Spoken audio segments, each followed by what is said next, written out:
Hello everybody and welcome back to the Detroit Tigers franchise as we are once again down in AAA as we're taking another look at this playoff series against the Tide, and a win here can send us on to the next round.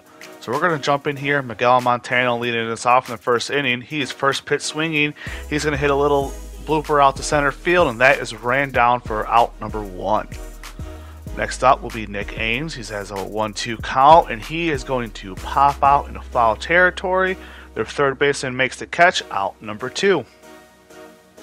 Next up, Cole Peterson batting in the 3-hole today. He's looking at a 1-0 count. He hits a line drive to left center. That's trouble. That gets down. That's going to roll all the way to the wall as Cole Peterson is running hard. He's not stopping at second. He is going to get himself a triple to left center to keep this inning alive.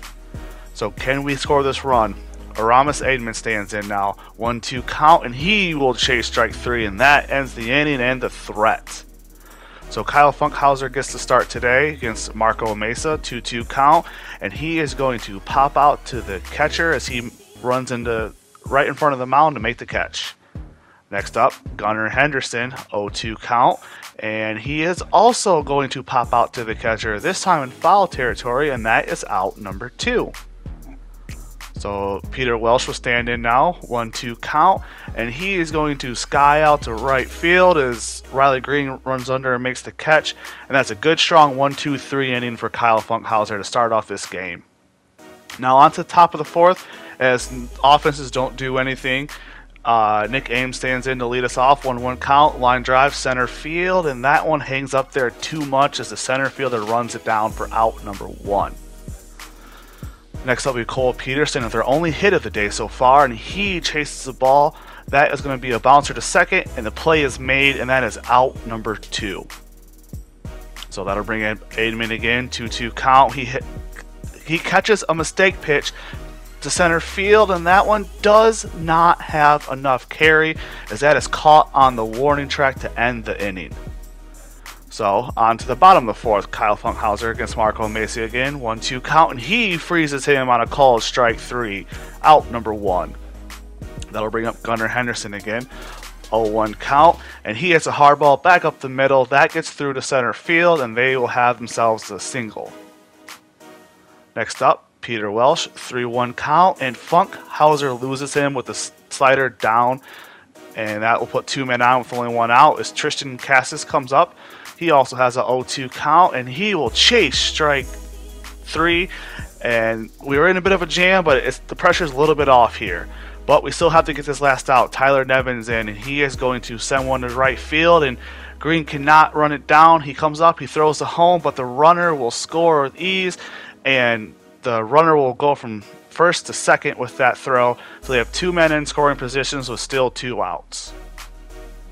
So that'll bring up McKinstry here. Can we get out of this inning? And we cannot, as he sends a line drive back up in the center.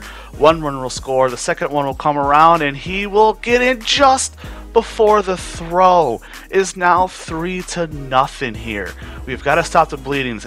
Anthony McGaffett comes in, and he's going to send a hard hit ball just past Aidman at shortstop. We cannot get out of this inning as another batter will come up now.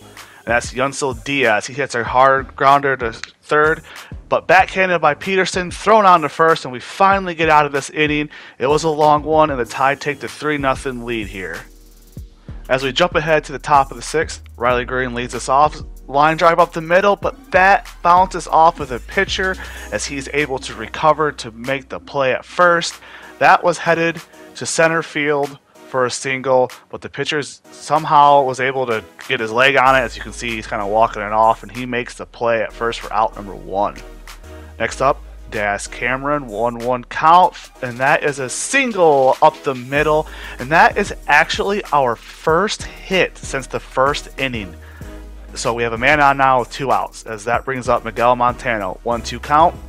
He sends a line drive to center field, and that finds some grass. Now we have a little bit of traffic on the base pass, 2 men on with only 1 out as Nick Ames comes in. He's looking at a full count, line drive to center field, and that gets down as well. The center fielder misplays it a little bit, but we weren't going to really score there anyways. Bases loaded, only 1 out. Perfect time to get some runs here as Cole Peterson comes up to bat. He is first pitch swinging, sends a ball to left field, but that one is not deep enough to score a run as we do not test it. 2 outs.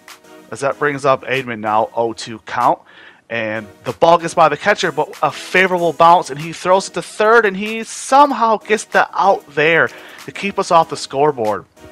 As we move on to the bottom of the 6th, and Funkhauser will start off the inning by walking Tristan Casas. That'll bring up Tyler Nevin now with a 1-2 count in the pitch, and he will swing through strike 3 for out number 1. That'll bring up Zach McKinstry. He's been super clutch for them so far. He sends a bouncer to second. Montano cannot make the turn, so he takes the easy out at first for out number 2. But that does move a runner in scoring position as Anthony McGaffett comes up to bat. Hard hit ball to the left side of the infield. Dash Cameron comes up, firing home, and he gets the out at home. That keeps a 3-0 ball game as we're going to look at the replay here.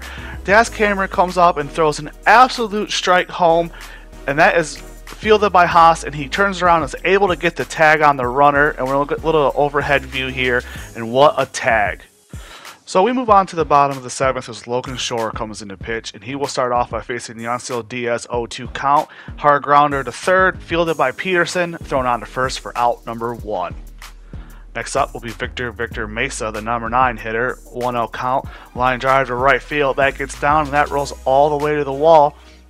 Victor Mesa has really good speed as he's going to make the turn at second and head to third, and the relay throw is not in time as he gets in there just ahead of the throw. So man on third with 1 out. Marco Mesa in the bat now, sends a ball to center field, and that should be deep enough with Victor Mesa's speed, and it will be as he gets in there and the throw is not on time, 4-0. After a walk to Gunnar Henderson, Peter Wall stands in. He sends a ball to right field. This one's trouble, but Riley Green makes the reaching catch to end the inning. Still 4-0. So on to the top of the 8th. Riley Green stands in with a man out. 2-2 count, and he sends a ball deep to right field, and that one is gone, no doubt, over the visitor's bullpen in right field. His first of the postseason, 395 feet. That brings us within 3 and gives us a puncher's chance.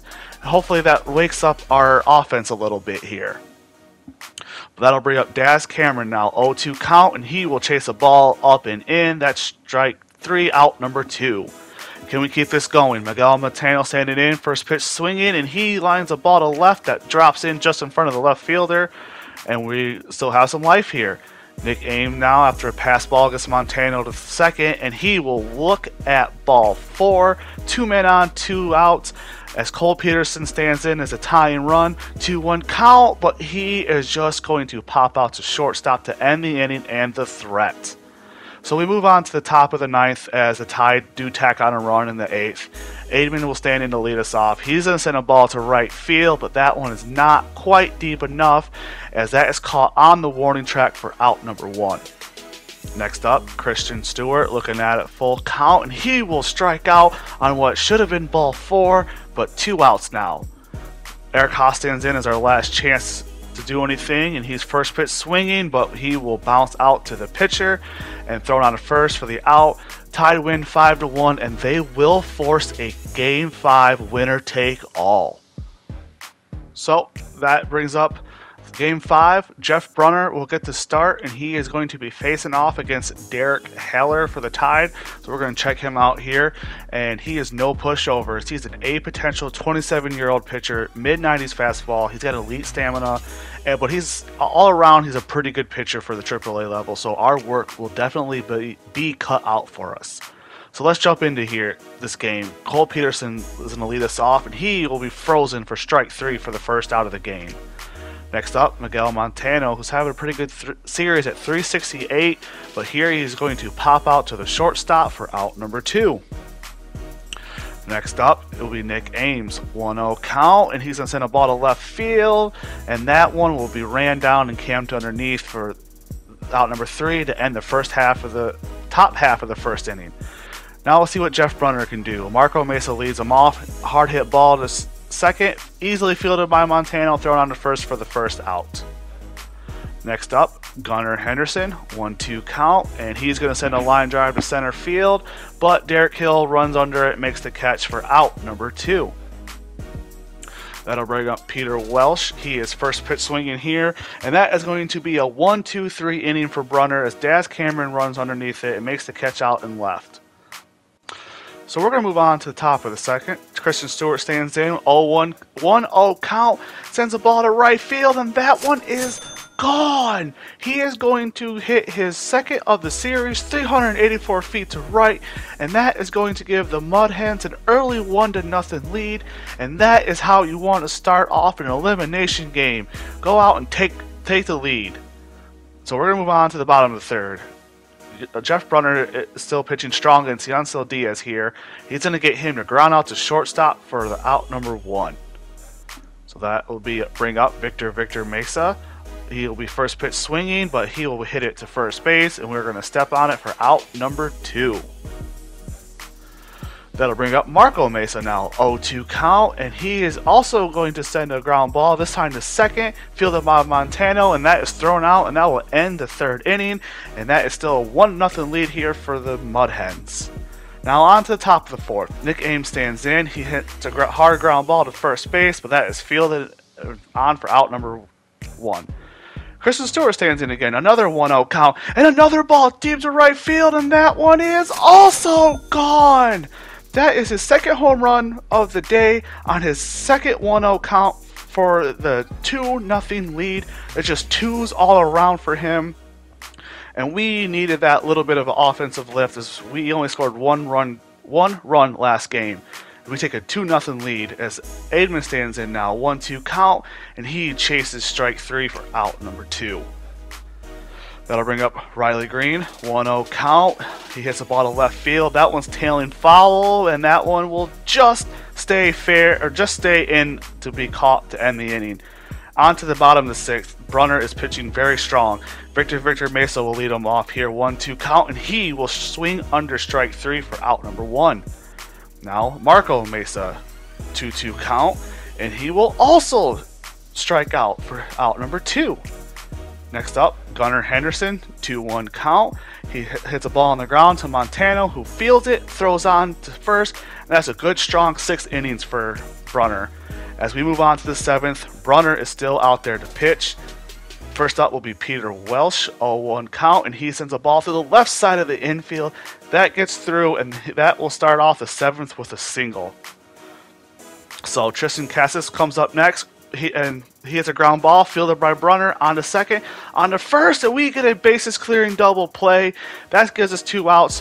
One more out for a very good strong outing for Brunner as Tyler Nevin stands in now, 1-2 count, and he sends an easy pop out to the first baseman, and that will end the 7th. McKay comes in to pitch the bottom of the 8th, and he is going to start off against Zach McKinstry here, 0-2 count, and he will get him to strike out for out number 1. Next up, Anthony McGaffgate, full count, and he will watch ball 4 to get on base. So Yancel Diaz stands in now, and he's going to send a line drive to right center. That gets down. Derek Hill gets over to it, but the runner will be able to advance to third. Men on the corners with only 1 out. That'll bring up Victor Mesa now, 0-1 count. Fly ball deep left field. Daz Cameron racing back, measures it up, and he makes the catch at the wall. What a play. The run will score, but we have 2 outs now. It's 2-1 with a man on first. That'll bring up Marco Mesa now, 1-2 count, hard hit ball. Diving play by Ains, but it gets too far away from him, and he cannot recover to make the play. 2 men on, 2 outs as Gunnar Henderson stands up next. Deep ball to right field, racing back, Riley Green makes the catch. No! That is off of his glove, over the fence. Henderson gets his first of the year. And not only that, it's a 3-run shot to put the Tide up 4-2. What a change of momentum here. So that'll bring up Peter Welsh as we bring in Nolan Blackwood to hopefully get us out of this inning with no more damage. And he is going to get Welsh to pop out to right, but that is just crushing there as we have been playing well, and the Tide take the lead on this Gunnar Henderson home run. So do we have any magic as we move to the ninth? Christian Stewart stands in again. 2-1 count, and he is going to just miss that slider, and that is going to be a pop out to shallow center field, out number 1.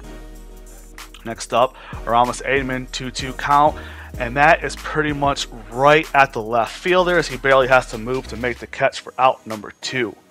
So that'll bring up Riley Green. Can he make up for that drop catch, kind of a drop catch on the bottom of the 8th? 0-2 count, and he is going to send a ball to center field, and that will be camped underneath as the Tide come back and win this game 4-2. They will officially eliminate the Toledo Mud Hens from the postseason, and that's just a crushing way to lose that game. I think Riley Green should have made that catch, but it is what it is. And what the worst part is, we had such a good outing from Brunner. He went 7 innings and didn't allow the run, but we just had no backup hitting. Christian Stewart had our only 2 runs on 2 solo shots, a man on there, and this is a whole new ball game. But we have to take it as it is, and we are now eliminated from the playoffs. So that's unfortunately going to do it here for this episode as we end on a little bit of a sour note. I do truly believe that our AAA team is going to be back in that position next year with some of our draft picks that we have coming in to replace, or not replace, but kind of upgrade of what we have going on down there. So it's bittersweet, but it's like everyone always says, there's always next year. And in the next video that I will be doing is we are going to be finishing up the Major League season. As you see, we're going to be facing the Kansas City Royals. Right now, we are looking at, I think it was about the 10th overall pick going into next year.